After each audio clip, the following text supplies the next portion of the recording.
என் இனிய உலகத்தமிழ் மக்களே, தாய்மார்களே, பெரியோர்களே, சிறார்களே, என் அருமைச் சீடர்களே, யோக நண்பர்களே, யோக விரும்பிகளே, உங்கள் அனைவருக்கும் என் இனிய காலை வணக்கம்.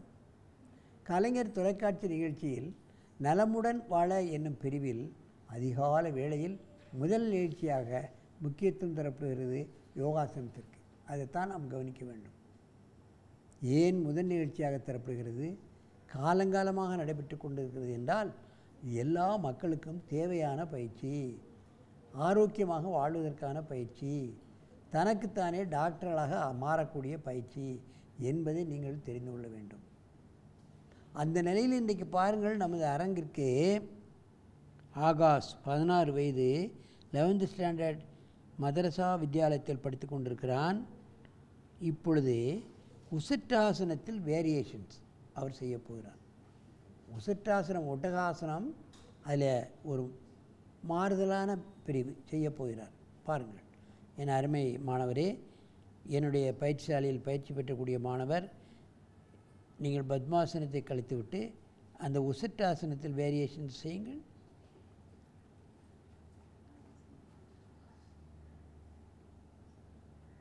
பட்டக்ஸை பிடித்து கொண்டு அப்படியே கழுத்தை மடக்கி பின்னால் சாய வேண்டும். இடுப்பை முன்னால் தள்ள வேண்டும். கொஞ்சம் தள்ளு முன்னால் இடுப்பை. இதில் 4 மூச்சுழு, நல்ல மூச்சு இழுக்கணும். ஏனென்றால் இதில் தான் மார்பு விரியுது. விரியும் போது மூச்சு இழுத்தமானால் அதிகப்படியான ஆக்சிஜனை இழுக்கக்கூடிய தன்மை நமது நுரையீரலுக்கு கிடைத்துவிடும். ஆஸ்மா, பிராங்கடிஸ், இன்னும் வர சளி தொல்லைகள், பிரீத்திங் சம்பந்தப்பட்ட பிரச்சனைகள் அத்தனையும் நீக்கக்கூடிய அற்புதமான ஆசனம் இது. பிரீத்திங் ட்ரபிள், ஆஸ்மா, டிபிக்கெல்லாம் மருந்தே கிடையாது. காலமெல்லாம் அவர்கள் மருந்து மாத்திரை தான். இரவெல்லாம் சாகாமல் செத்து பிழைப்பார்கள் இந்த ஆஸ்மாட்டிக் பேஷண்ட்டு. பஃபை கொடுத்து விடுவார்கள். அது இருக்கிற நுரையீரலையும் டேமேஜ் ஆக்கிடும். கொஞ்ச நாள் சரியாகும், அப்புறம் போயிடும். ஆகவே அந்த ஆஸ்மா, டிபி, பிராங்கடிஸை முழுமையாக நீக்க வேண்டும் என்று சொன்னால் இந்த ஆசனம்தான் அவர்களுக்கு உகந்தது. உட்காரு, அப்படியே மெதுவாக உட்காந்து முன்ன குனி. இது உட்கார்ந்தா இதுக்கு மகாமுத்ரா செய்யணும். முன்ன குனி, பின் வளைந்தால் முன்ன வளைஞ்சிடணும். முதுகெலும்புக்கும் பலம், நம்ம இந்த ஆசனத்துக்கும் மாற்று ஆசனம். நிமிந்திரு, இன்னொரு தடவை பண்ணு. உசட்டாசனம். காலை வேணால் அகலப்படுத்திக்கலாம், அப்போ தான் ஈஸியாக இருக்கும்.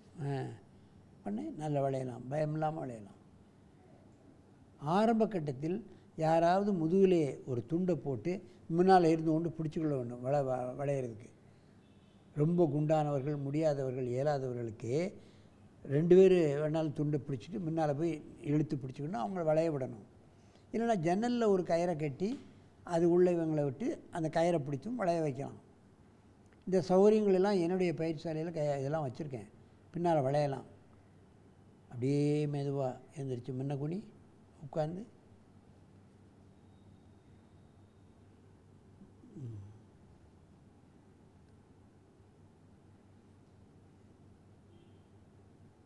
உசட்டாசனத்தில் சிறிது மாறுபட்ட ஆசனம். மெதுவாக எழுந்திருங்கள். அப்படியே இடது பக்கம் திரும்புங்க, அங்கே திரும்ப. இந்த ஆசனத்தை பண்ணு.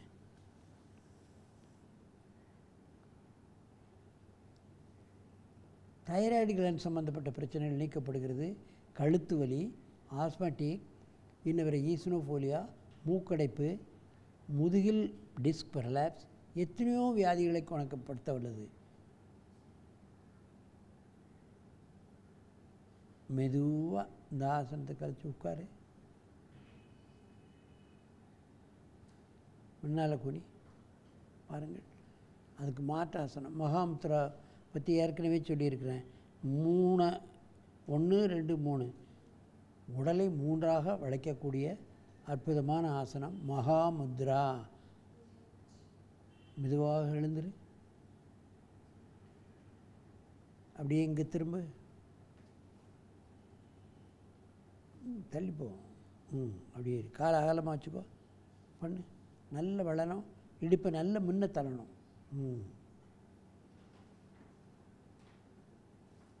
அழகாக பண்ணுறார், முழுமையாக பண்ணுறார்.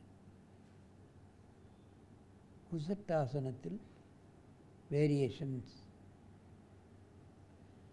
நல்ல மூச்சு இழுத்து விடணும். அதான் முக்கியம். இழுத்து விடுப்பா, மூச்சுழு.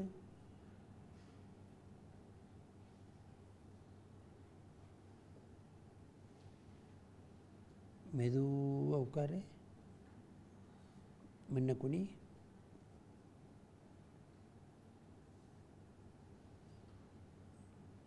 மெதுவாக எழுந்துரு, அப்படியே திரும்பி பத்மாசனத்தில் உட்காரு. என் அருமை பெரியோர்களே, இதெல்லாம் மனிதர்களுக்கு ஏற்படக்கூடிய இந்த ஆஸ்மா, மூக்கடைப்பு, சளித்தொல்லை, தொடர்ந்து தும்மல், இவைகளெல்லாம் இந்த ஒரே ஆசனத்தினால சரியாயிடும், ஒட்டகாசனத்தினால. அதனால் இதை செய்ய முடியாதவர்கள் என்ன செய்ய வேண்டும்? தம்பி கையை அப்படியே பின்ன வை, தள்ளி வை, கையை தரையில் இப்படி திருப்பி வை, இப்படி இப்படி திருப்பி வை, அப்படியே இடுப்பை தூக்கு.